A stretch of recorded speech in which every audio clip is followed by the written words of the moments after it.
চাহ বাগিচাবিলাকত আজিকালি কোনো আইন কানুন নোহোৱা হৈছে আৰু মেনেজাৰবিলাকেও যি ইচ্ছা তাকে কৰি আছে যে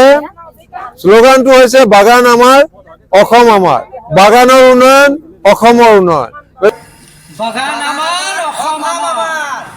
বাগান আমাৰ অসম আমাৰ বাগান আমাৰ অসম আমাৰ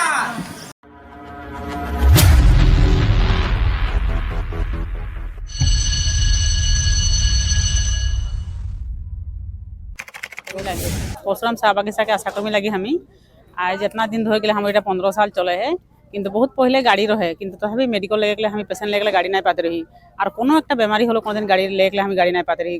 और এখন जोटा पाही सरकार से गाड़ी उटा माने बहुत कम भाग पाइला बागान में एरको ना है जे हंदर पब्लिक जोटा काम करेला तो हंदर पावना वस्तु गिला हंदर अधिकार है तो हमने मांगते लगे से हमने के दीते ले नहीं खुजे मीटिंग में आए रही मैंने हंदर वहाँ बहुत सुविधा আছে এখন মানুষগুলা নাম কাটায় পয়সা নাই পাচ্ছে कितना दिन है 5-6 বছর लेके हो जाए मैंने पैसा नहीं पाচ্ছে और बदली सीट लेकर 10 বছর 15 বছর এরকম হয়ে গেলে है मैंने आज ले परमिट नहीं है तो कौन बागान से आते हमरा परशुराम टी আজি स्टेट আমি আতলুৰ দ্বাৰা আহ্বান কৰা এই শ্ৰমিক সভাত অংশগ্ৰহণ কৰিলোঁ আমি যে চাহ শ্ৰমিকসকলৰ অলেখ সমস্যা আছে এই সমস্যাবোৰ সমাধান কৰিবৰ কাৰণে আমি আতলুৱে আমি দাবী জনাইছোঁ আমাৰ চাহ বাগিচা কৰ্তৃপক্ষ আৰু অসম চৰকাৰ কেন্দ্ৰীয় চৰকাৰ এই সকলোকে আমি আহ্বান জনাইছোঁ এই খাতি খোৱা শ্ৰমিকসকলৰ সমস্যা সমাধান কৰিবৰ কাৰণে মই ভাবোঁ যে এই খাতি খোৱা শ্ৰমিকসকলৰ সমস্যা সমাধানৰ ক্ষেত্ৰত যদি এই সংশ্লিষ্ট কৰ্তৃপক্ষসমূহে যদি উপযুক্ত ব্যৱস্থা গ্ৰহণ নকৰে তেতিয়াহ'লে আমাৰ এই শ্ৰমিকসকলৰ মাজত বিক্ষোভৰ জন্ম হ'ব আৰু বিক্ষোভে সংগ্ৰামৰ সৃষ্টি কৰিব গতিকে আমাৰ মাজত শান্তি শৃংখলা আৰু উন্নতিৰ কাৰণে আমাৰ এই সংশ্লিষ্ট কৰ্তৃপক্ষ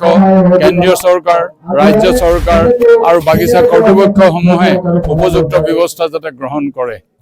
লেবাৰ ইউনিয়নৰ এজন কেন্দ্ৰীয় সমিতিৰ সাধাৰণ সম্পাদক সন্তোষ কৰ্মীয়ে মই ব্যক্ত কৰিব বিচাৰিছোঁ যে আমি অসম টি লেবাৰ ইউনিয়ন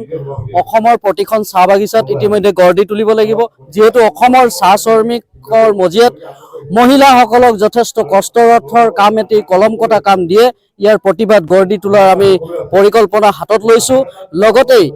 আমাৰ বাগান আমাৰ অসম যি আমাৰ শ্লোগান এই শ্লোগানেৰে আমি অসমৰ চাহ বাগিচাৰ যি শ্ৰমিকৰ দৰদ সঁচাকৈ এই দৰদক আমি উপস্থাপন কৰা নিষ্ঠা সততাৰে আৰু লগতে শ্ৰম বিভাগৰ যি গাফিলতি আছে উক্ত গাফিলতিৰ ওপৰাই আমি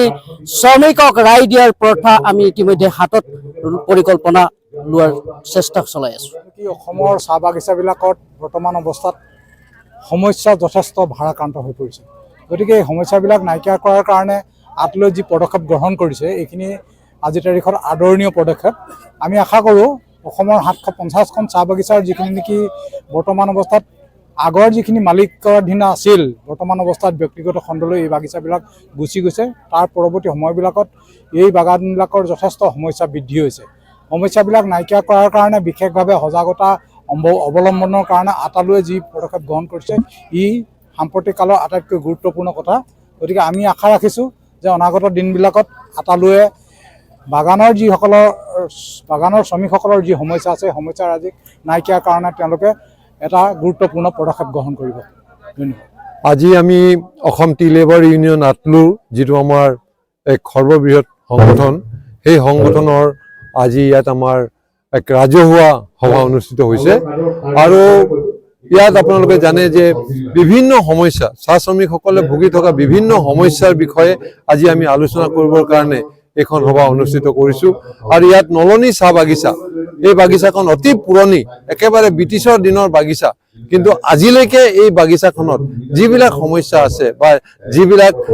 মানুহে কষ্ট পাই আছে সেই দুখ কষ্টখিনি আমি অলপ হ'লেও তেওঁবিলাকৰ সমাধান কৰাৰ এটা প্ৰচেষ্টা কৰিছোঁ আজিকালি বাগানবিলাক দেখিছে যে বাগানবিলাক বাহিৰা পুঁজিপতিবিলাকে কিনিছে আৰু কিনি পেলাই তেওঁবিলাকে কোনো ধৰণৰ আইন কানুন নামানে আইন কানুন নাজানে আৰু তেওঁবিলাকে বাগানখন একেবাৰে আলু পিঁয়াজৰ দোকানৰ নিচিনাকৈ চলাইছে গতিকে ইয়াৰ আমি তীব্ৰ প্ৰতিবাদ কৰিছোঁ আৰু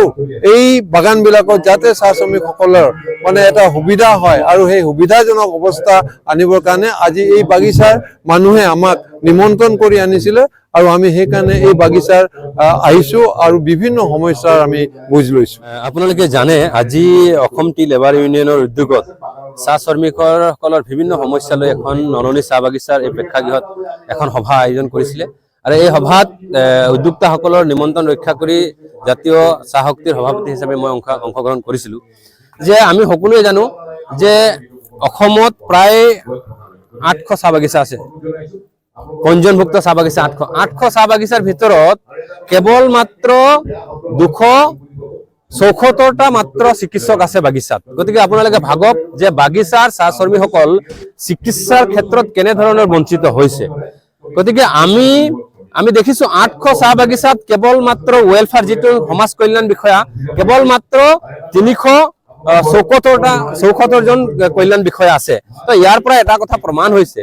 যে এই যে অসমত চাহ কোম্পানীসমূহে যিটো শ্ৰম আইনখন সম্পূৰ্ণৰূপে তেখেতসকলে উলংঘন কৰি শ্ৰমিকসকলক শোষণ আৰু নিষ্পেষণ চলাই আছে। শ্ৰমিকসকলৰ 8 ঘণ্টাৰ বিনিময়ত তেখেতসকলৰ যিটো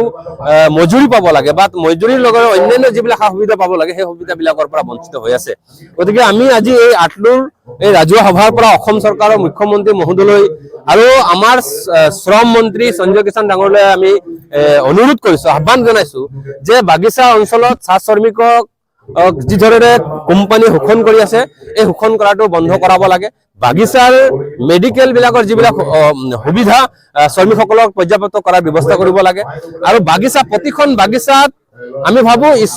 ভাবিছোঁ যে প্ৰেক্ষাগৃহ বনাব লাগে, যে এই পুথিভঁৰাল এখন বনাব লাগে যাতে ল'ৰা ছোৱালীখিনি সকলো ধৰণৰ কিতাপ তেখেতসকলে পঢ়িবৰ কাৰণে যাতে সুবিধা হয়। তেনেকে প্ৰতিটো অঞ্চলত যাতে সৰু সুৰা হলেও পুথিভঁৰালৰ এখন ব্যৱস্থা কৰি যাতে ল'ৰা ছোৱালীবিলাকক শিক্ষাৰ বিভিন্ন কিতাপ পঢ়াৰ যাতে এটা মাদকতা যাতে দিব পাৰে। আৰু আমি জানো অসমৰ লগতে এছিয়া মহাদেশৰ ভিতৰত চাহ শক্তি বা এই শ্ৰমিকসকল বাগিচাত অতিপাত তেখেতসকলে নিয়োগ হৈ আছে আৰু এই সুযোগতে তেখেতসকলে শ্ৰমিকসকলক শোষণ কৰাৰ সুবিধা পাই আছে। গতিকে আমি জাতীয় চাহ শক্তিও আমি আহ্বান কৰিছোঁ মালিক গোষ্ঠীসকলক যে শ্ৰমিকসকলক যি ধৰণৰ